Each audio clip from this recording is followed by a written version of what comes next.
Every day this week I'm going to give you a number of exercises using only a golf club that you can work on at home during lockdown. These exercises are going to aim to improve mobility, both through the thoracic spine and the hips, which is going to allow you to rotate better through your golf swing. Also going to do some stability work through the shoulders and through the core. It's going to help protect that lower back and also allow you to generate more power and more control and maintain posture through the swing. As well as that, I'm going to give you some great exercises going to help develop strength and allow you to start using that ground to generate more power and more speed through the golf swing. Check them out. The first exercise in today's series is a golf club wall rotation. So you're going to get to the side of a solid wall and you're going to get into a half kneeling position. Okay, so you want to be as far away from the wall as the length of the golf club. Okay, and this extend your outside arm in front. You're just going to put a little bit of pressure into the wall. Okay, so that's creating a little bit of tension down this side of the body. Okay, and then also you're going to just pop this hand nearest to the wall on the back of the head, and as you push with the right hand into the club, you're just going to pull the arm back and rotate the upper body. So you should feel some separation between the upper body and the lower body. So you take a big deep breath in and then exhale as you push into the golf club and rotate. And what that does is it allows you to stay nice and stable through the spine, so the rotation comes through the thoracic spine. Okay, and we just keep that spine nice and neutral. Okay, I'll show you that once more. Big deep breath in, exhale and push. And you're just trying to rotate as far around as you can so you feel all the movement through here. You're also going to make sure that you keep this knee nice and level. So if I show you side on, it looks like it's in that position in a nice 90-degree angle. So the second exercise I want to take you through today are hip load rotations. Okay, so these are a fantastic exercise for teaching you how to load the hip and really winding into the hip, which we need to do to not only load into the backswing, but also to transfer and load and post into the hip on the downswing. Okay, and it's really important that we can use the hips to find that rotation. Otherwise you will generally find that we have quite a bit of lateral swaying and sliding going on. Okay, so this is a great one to do, and I prefer to do this one as a warm-up before you go out and play. Okay, so what you're going to do is just elevate one foot. Okay, and there's a little bit of bend in the front knee.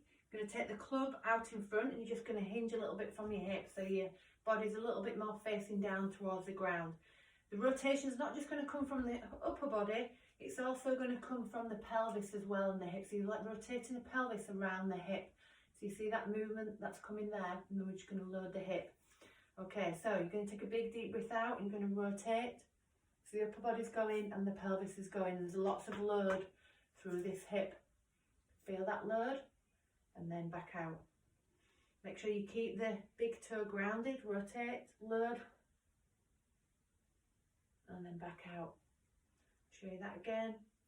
Rotate, load, and then back out. So again, it feels like you're rotating in, rotating back out. I'll just show you on the other leg. Elevate the leg, hinge from the hip, knees nice and soft. You're going to rotate, load. Always feels a little bit better on the backswing there. And back in. Good. And we really want to get that winding up and wind into it, really load into the hip. So we are rotating at the hip, but it still stays nice and stable. Breathe out, load, and back out. So that's a good drill, like I said, just to recreate that loading, and it's a great warm-up drill as well. Okay, try that 6 to 8 times on each side, and hopefully that will help with your any swing or sliding that you're doing through the swing. So moving on to the club lift, this is a great exercise to build what we call shoulder blade stability. Okay. And help you to get into overhead position, which is really important when we're trying to get them arms high in the backswing, and just trying to get the club on a good path and plane. Okay, so you're going to take your golf club and you're going to lie face down. We want to make sure that the head is nice and neutral, so you're going to make sure that your forehead is planted on the floor, and that'll make sure that we've got a nice straight line here. Okay, and then also another thing to think about is pulling the belly button in. So as we raise the arms, the movement is coming through the shoulders and the thoracic spine, and it's not coming from the lower back. The last thing I want you to do is feel some pain in the lower back. Okay, so it looks a little bit like this. Lie down on the floor, face down, so my forehead's down, So we're going to reach as high as you can with the club, okay, pulling the belly button in, take a big deep breath, and then as you exhale, you're just going to lift the club as high as you can. Hold for 3, 2, 1, and back down, and then bring it back in. Okay, so you're holding that club as high as you can for 3 seconds. Okay, we'll show you that again. Head down, reach, lift, hold, 3, 2, 1, back down. I'll show you once more. Breathe in, reach, exhale and pull. 3, 2, and 1, and back down. Okay, and it's really important that you reach as far as you can, you lift as high as you can, and you pull the belly button in and just keep lots of stability through that lower back. So the last exercise in today's series is a split squat with rotation. So again, I really like this one because we're not only getting separation between the upper and lower body, which is really key for a good sequence in the golf swing and also developing power, but it's also working the legs as well, and we're just learning to push through the ground and kind of load into the hips as well. Okay, so you're going to take your golf club and you're just going to pop that just across your chest. It's nice and level. Okay, and then we're going to get into what we call the split squat position. So you're on your front foot onto the back toe. Okay, so you've got a nice distance between the front and back leg. Okay, and all we're going to do is, as we lunge down, we're going to load and rotate into the leg. So I'll show you this way around. Back down, stay tall, and as we drop, feel like we're dropping the back knee, we're rotating and loading into this side. So you should feel lots of tension through here, through the glute, through the leg. We're loading into that hip.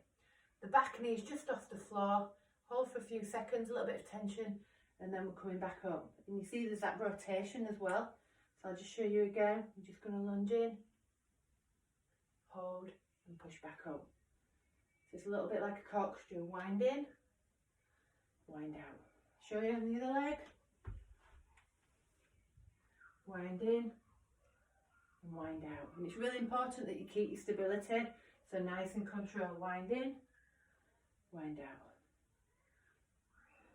Wind in and wind out. And if you want to make that exercise a little bit tougher, what you can do is just hold it at the bottom for a little bit longer, so it's like an isometric hold, and you'll feel that just put the muscles under a little bit of tension. But the main thing there is maintaining that stability, keeping that control, and loading and winding out of the hip as much as you can.